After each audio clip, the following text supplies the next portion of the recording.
अस्सलामुअलैकुम अंदरिकी नमस्ते welcome to our channel जानी व्लॉग्स। ఈ రోజు వచ్చేసి నేను మునగాకుతో కారపొడి చేస్తున్నానండి। మునగాకు కారపొడి ఈ మునగాకులో నుండి చాలా ఔషధ గుణాలు ఉన్నాయండి। చాలా మంచిది, తింటే కూర పప్పు అలా కూడా వండుతారు। కాకపోతే నేను ఈ రోజు కారపొడి చేసి చూపిస్తాను।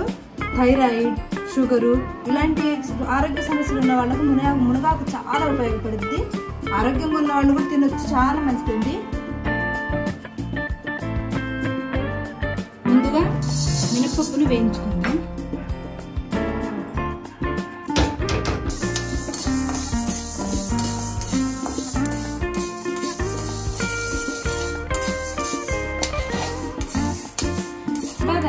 ఒక నాణ్యం అని చెప్పేసి దేవుడు అక్కడి నుంచి వెళ్ళిపోతాడు।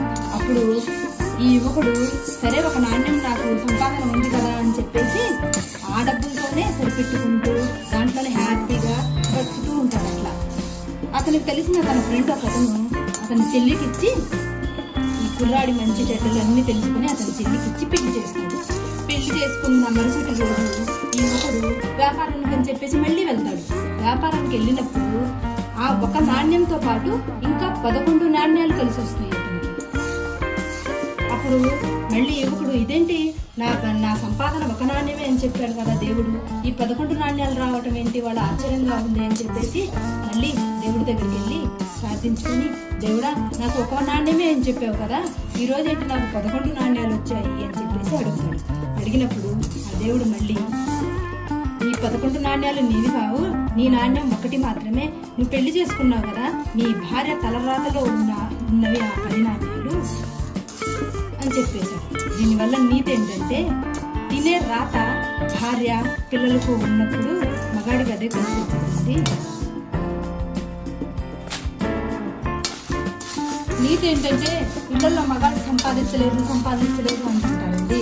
తినే రాత పిల్లలు వాళ్ళ తలరాతలో లేనిది మగాడికి మాత్రం ఎక్కడి నుంచి కలిసి వచ్చింది, తినే రాత మన దగ్గర ఉంటుంది అదండి కథ।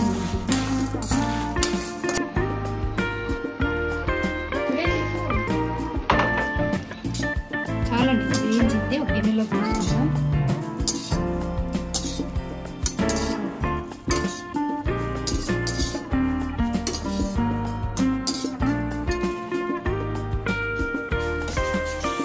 ముందుగా వీటిని మిక్సీ పట్టేసుకోండి। మినప్పప్పు, జీలకర్ర,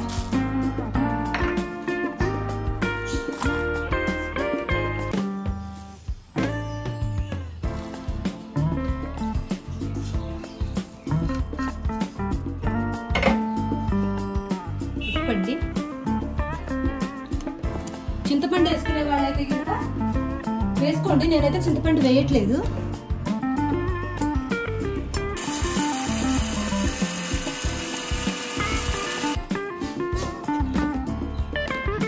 ఇలా మిక్సీ పట్టేసుకోవాలి।